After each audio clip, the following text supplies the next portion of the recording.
Welcome to Kupuna Wiki, Hawaii's senior resource, helping you find answers on important topics like finances, senior housing, estate planning, real estate, health, and much more. Now, let's join Kupuna Wiki hosts Crystal Montrone and Brandon Lau. Aloha and welcome to the Kupuna Wiki radio show, Hawaii's senior resource. We talk to the best local professionals in the state regarding topics such as real estate, senior housing, estate planning, finance, and health so that our kupuna and families can find the best resources in the midst of a significant life transition. We strive to make sure our seniors are informed and supported every step of the way. Aloha and thank you for joining us today. I am Crystal Montrone. And I am Brandon Lau, your host for the Kupuna Wiki radio show. Our title sponsor for today is the Choice Group at Locations, providing you with the best real estate information so that you can make the most informed decisions. As the Choice Group at Locations likes to say, real estate is about choice. Now today, I'm really excited to have our guest speaker. We have Dennis Hwang with NOAA, the National Ocean and Atmospheric Administration, and he's also a professor at the University of Hawaii at Sea Grant. Aloha and welcome, Dennis. Hello. Thank you, Crystal. It's good to be here. You know, I think the topic that we're going to talk about today is very timely. I think it's very appropriate of getting prepared for a natural disaster, what could come. I mean, we live on an island. But before we get into that, Sure. Give us a little bit about your background. Okay. Well, I was born and raised in New York, and I went to school at Rochester. It was very cold there, and I thought, I should go to someplace warm like Hawaii. Wow, you look like a local guy. You're nice and tan. Yeah. So, but I studied, my background's in geology and geophysics. So I got my bachelor's in New York in there, and then my master's in geology and geophysics at the University of Hawaii Graduate School. And then during my master's thesis, I did a lot of coastal work along the shoreline, had a lot of legal issues. So I decided to go to law school and get some background in legal issues also.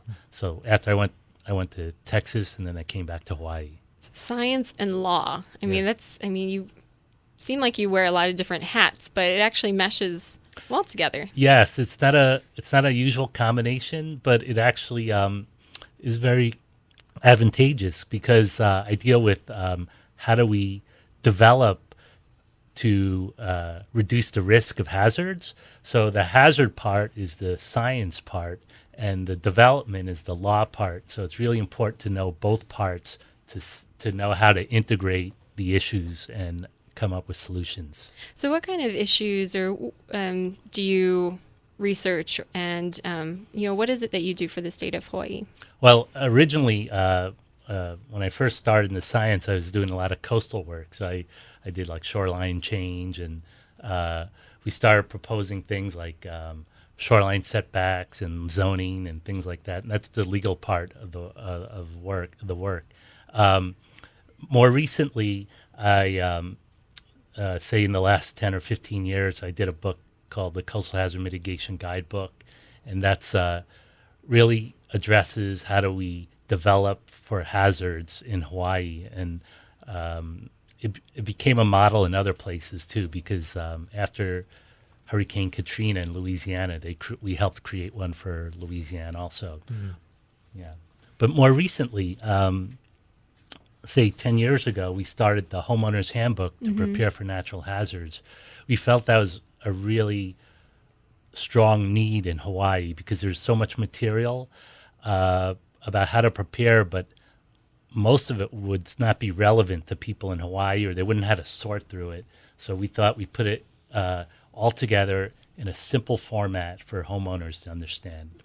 Yeah, I definitely need to get a little more organized when it comes to knowing how to prepare for natural disasters. Yes. So I also see that, you're a professor at the University of Hawaii at Sea Grant. Yeah. What is Sea Grant a part of NOAA? Yeah, Sea Grant is a part of NOAA. NOAA has a huge organization, and there's many parts to it. There's a National Weather Service, Pacific Tsunami Warning Center. Sea Grant is just part of NOAA. There are 33 Sea Grant colleges in the U.S., and their mission is to take research in the university and bring it out into the community. And I'm really affiliate faculty at the University of Hawaii Sea Grant, and really I've been involved more recently in hazard preparation, writing some of these books, and doing outreach for the community. So what are your students learning right now?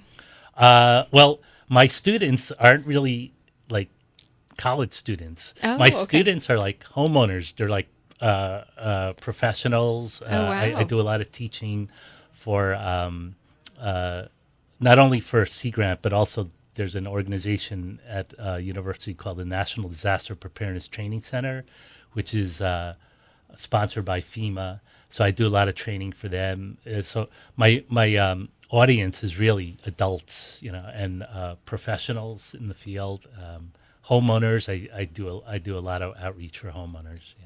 Wow. Well, very interesting stuff. Well, thank you, Dennis. When we're going to take a quick break, but when we come back, we're going to ask Dennis a little bit more specific questions on how to get prepared for a natural disaster. Sure. So don't go away.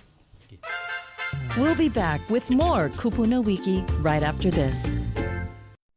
Why do so many folks choose Pohainani? Well, Pohainani was first in Hawaii, so they got a head start perfecting the ideal modern retirement lifestyle. With 16 tropical acres, first-class dining, activities, transportation services, wellness and exercise, and a caring staff at a friendly, affordable community. Hello, home sweet home. So don't wait. Join our wait list by calling John at 808-236-7835 or visit us on the web at pohainani.org. Schedule your personal tour today.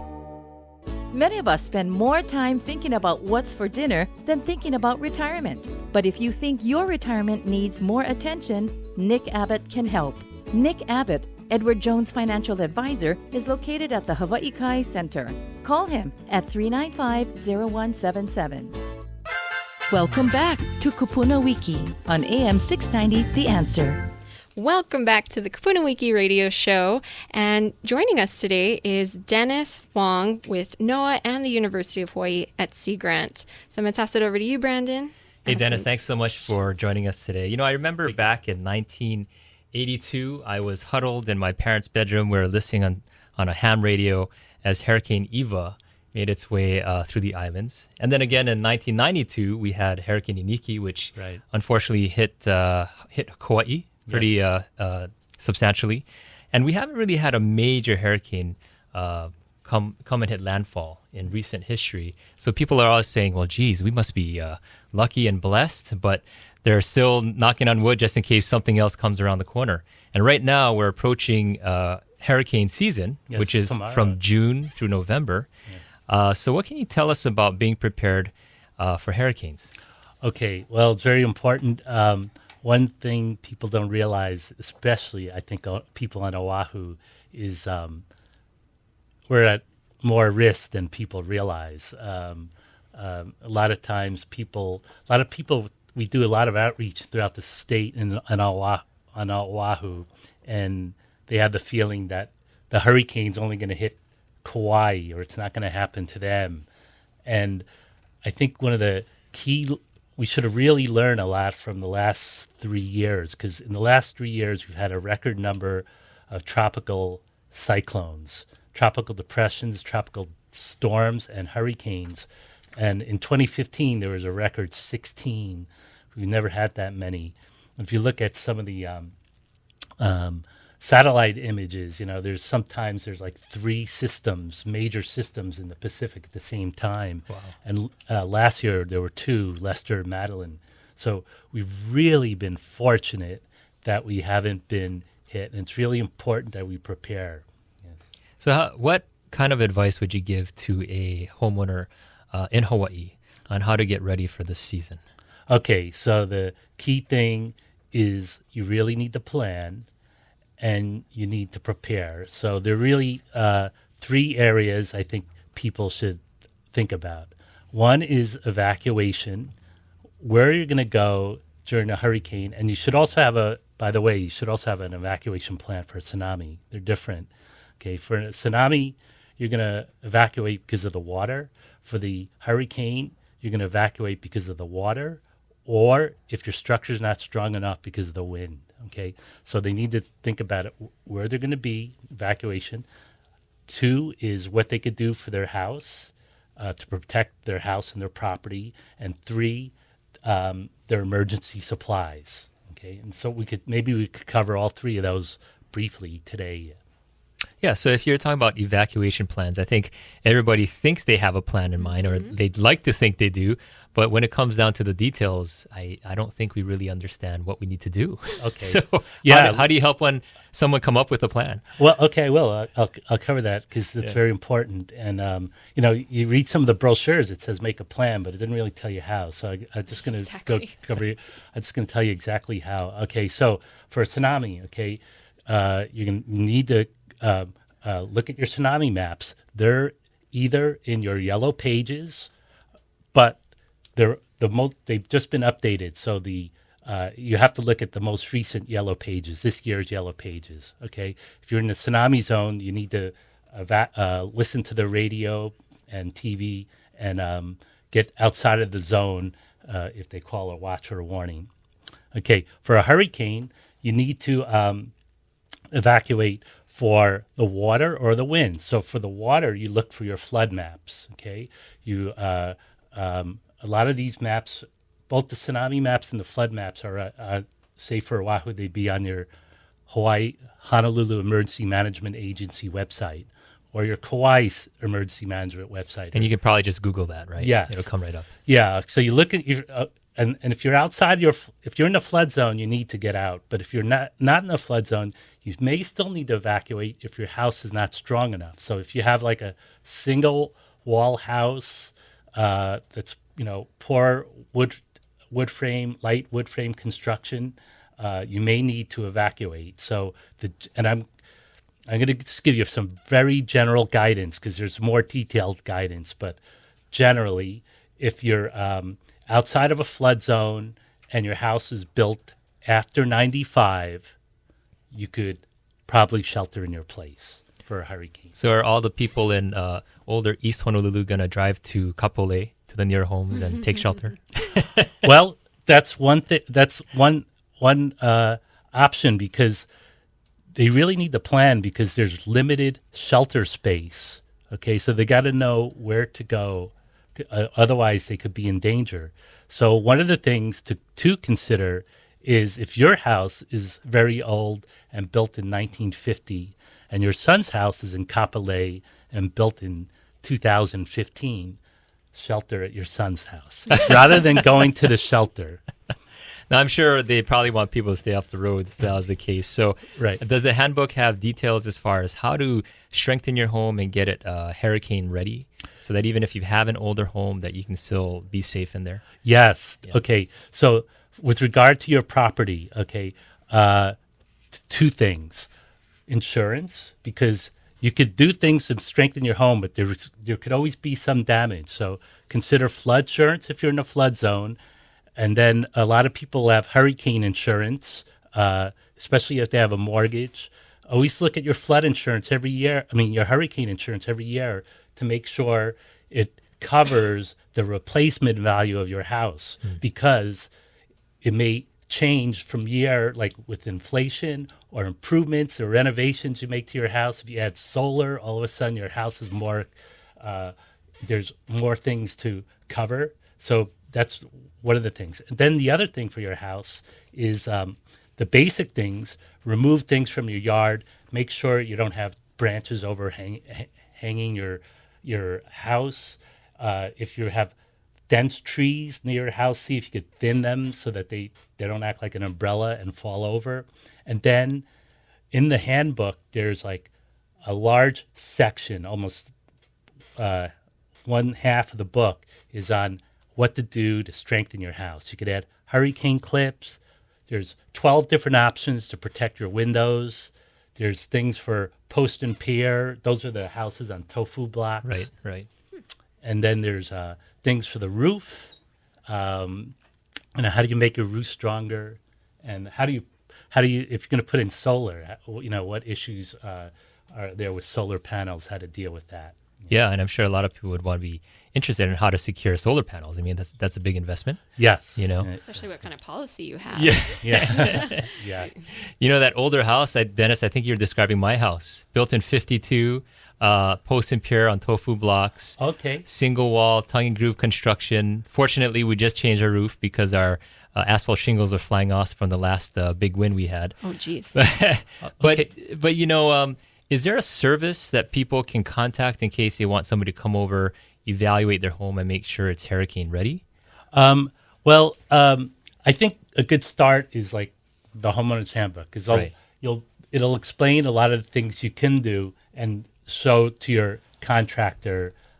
There are some companies that deal specifically with hurricane retrofits, and also you mentioned your old home, but the key thing we want to point out is that almost every house in the state could be strengthened in some way.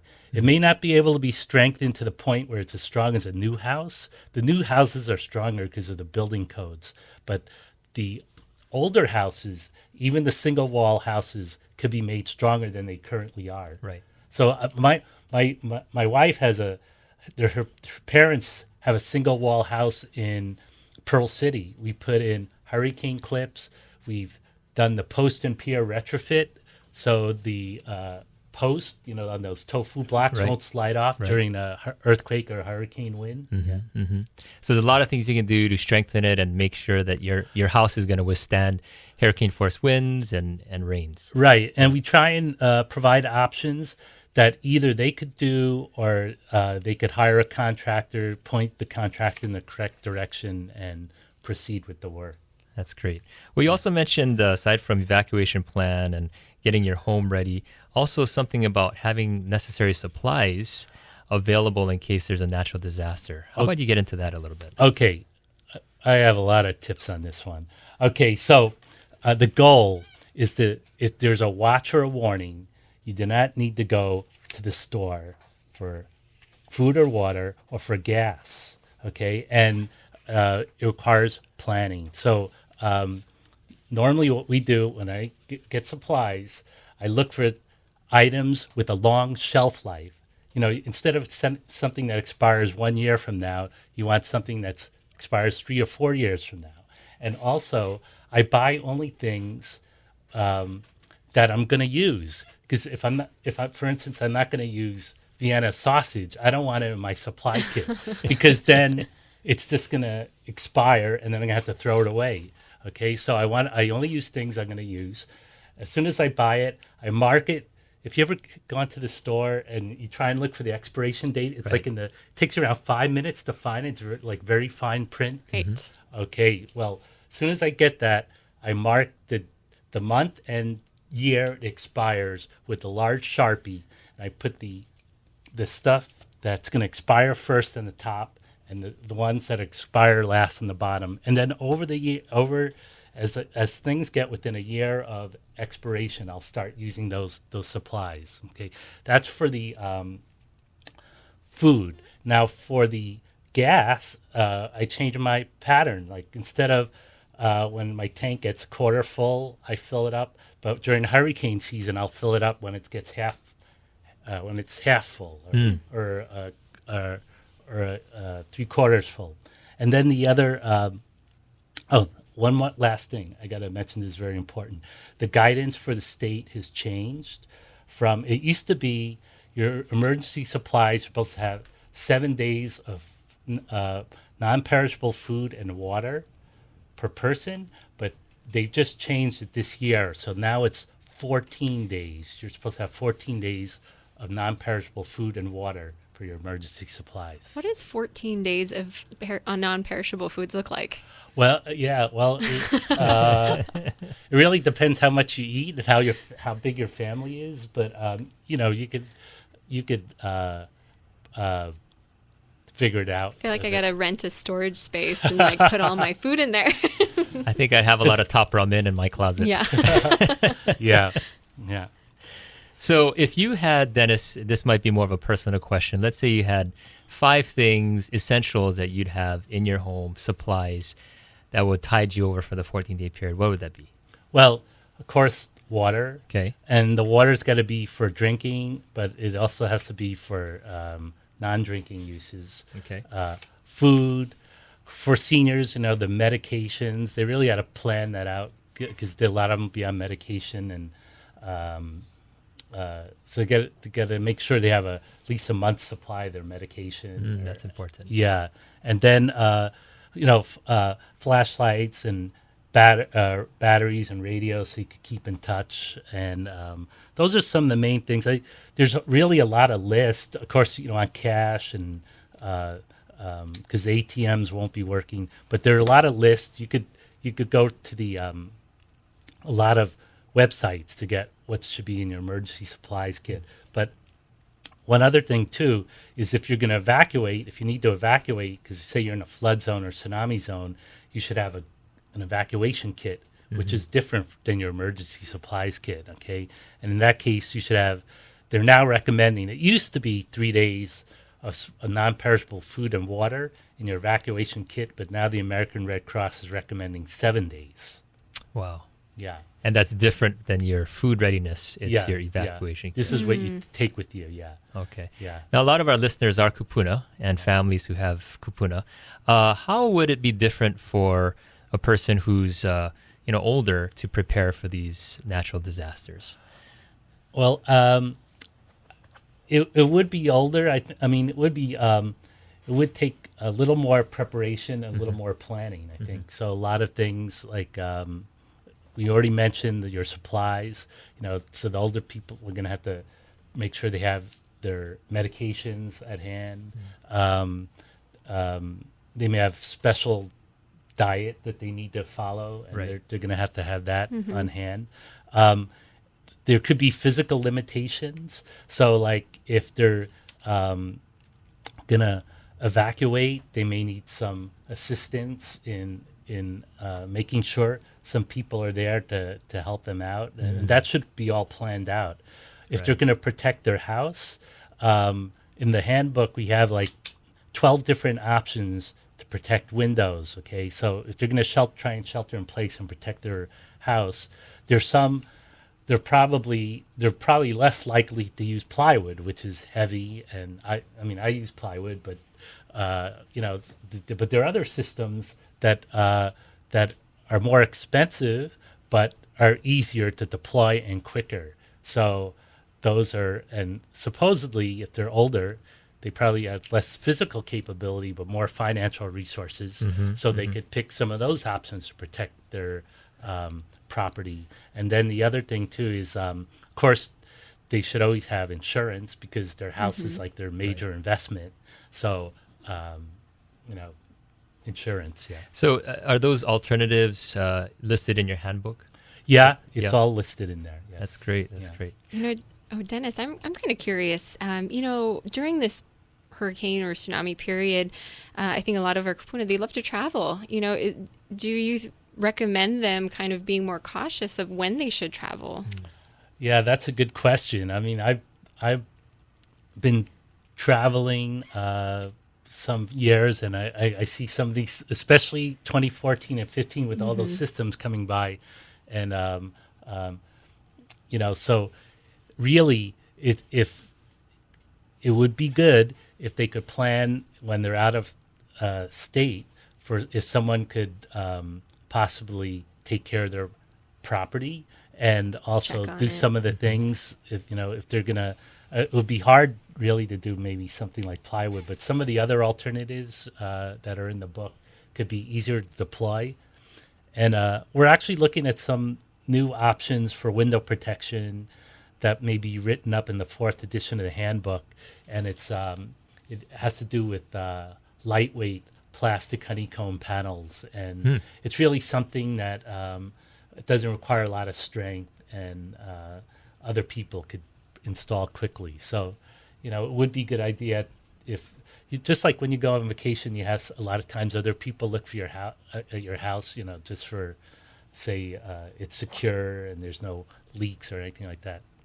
Yeah. Now, Dennis, you've been doing this for over a decade, educating people and giving them this good information. What are some stories you can share about how people have benefited from your handbook and maybe the information that you provided to them? Well, I think a lot of people benefited, and a lot of people are still skeptical, and we're actually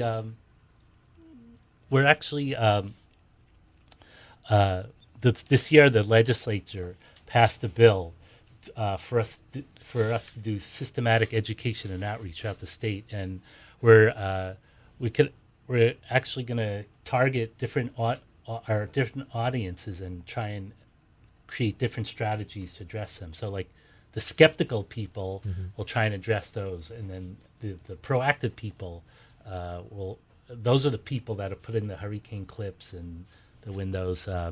We'll still provide options for them. Yeah. So you're basically going to try to reach all audiences Yes, with the we are. message, Our just to goal make is- sure they're safe. Right? Our goal will be it's probably an impossible goal, but it's our goal to reach all individuals and all organizations. Well, that's great. Yeah. Now, if somebody wanted to get a copy of your handbook, how can they do that? Okay. Well, right now the third edition is in limited supply. We do have a box or two left, and it's already gone through 9 print runs with 75,000 copies. That's fantastic. And yeah. I'm going to we're going to update to the 4th edition and do another print run. But they could either get books or they could go to the workshops. Maybe you could announce them, Brandon. And then the other thing too is they could download the book as a free PDF file. That's great. So Yeah. if anybody wanted to go to any of the free workshops, it's actually statewide, happening throughout the month of June. Yes. They can go to our website, kupunawiki.com, and we'll have them posted. And Dennis, will you be there at some of these? I will be, but great. some of them are occurring at the same time. So, so I'm sort of like splitting with other people, like who's going to cover different ones. Yeah. Well, that's great, Dennis. Hey, Yeah. thanks so much for being with us here on the Kupuna Wiki Show. Of course, people can always reach you by Googling the NOAA, right, Yeah. and researching the University of Hawaii at Sea Grant. And also they can look up the title of the handbook called Homeowner's Handbook to Prepare for Natural Disasters. Thanks so much, Dennis. Thank you, Brandon. All right, well, don't go away. We'll be back with more Kupuna Wiki right after this. Why do so many folks choose Pohainani? Well, Pohainani was first in Hawaii, so they got a head start perfecting the ideal modern retirement lifestyle. With 16 tropical acres, first-class dining, activities, transportation services, wellness and exercise, and a caring staff at a friendly, affordable community. Hello, home sweet home. So don't wait. Join our wait list by calling John at 808-236-7835 or visit us on the web at pohainani.org. Schedule your personal tour today. Many of us spend more time thinking about what's for dinner than thinking about retirement. But if you think your retirement needs more attention, Nick Abbott can help. Nick Abbott, Edward Jones Financial Advisor, is located at the Hawaii Kai Center. Call him at 395-0177. Welcome back to Kupuna Wiki on AM 690 The Answer. And now this week's Kapuna Wiki Classic Trivia comes to us from Nancy Katayama. Okay, who was the first woman of color to be elected to serve in the U.S. Congress? Hint, this was in 1965. She was also the first woman to be elected to Congress from the state of Hawaii. And later, she was also the first Asian American to seek the presidential nomination for the Democratic Party. If you know the answer, call 808-792-5188 or email your answer to info@kapunawiki.com, and the first listener with the correct answer will win a gift basket from Tanioka's. And now it's time for our real estate tip of the week, brought to you by Nancy Katayama with the Choice Group at Locations. Your golden years are supposed to be carefree and enjoyable. Examine your situation and only undertake the costs and risks that will allow you to sleep well at night. This may mean reassessing your housing situation. Downsizing from a single-family residence to a smaller house or condominium may make sense now, not only to reduce the cost of the home maintenance, but also the demands on your time for upkeeping with your yard work, repairs, improvements, and cleaning. If you'd like more information about options for downsizing your home, or now you'd like to move to higher ground, please call us, the Choice Group, at Locations, 808-739-4174. As we like to say, Real estate is about choice. Now, if you want to meet our guest speakers in person, please sign up for our monthly Kupuna Wiki seminars, where each month we bring the experts to you. Again, you can sign up on kapunawiki.com or call us at 808-792-5188. Our upcoming Kupuna Wiki seminar will be held on June 24th at Locations Kapahulu as we learn about real estate options with Wendy Oshiro and the Choice Group at Locations. Again, we'd like to thank this segment's sponsor, the Choice Group at Locations, providing you the best real estate information so you can make the most informed decisions. Again, to contact us for more information, please go to our website at kapunawiki.com. Like us on Facebook or call us at 808-792-5188. And thank you for joining us today on the Kupuna Wiki Radio Show, Hawaii's senior resource. We strive to make sure our seniors are informed and supported every step of the way. Again, I'm Crystal. And I'm Brandon. And we'll see you back next time on the Kupuna Wiki Radio Show. You've been listening to the Kupuna Wiki radio program. If you'd like more information about today's topics, please call us at 792-5188. That's 792-5188. Or visit us online at kupunawiki.com. Until next time, aloha.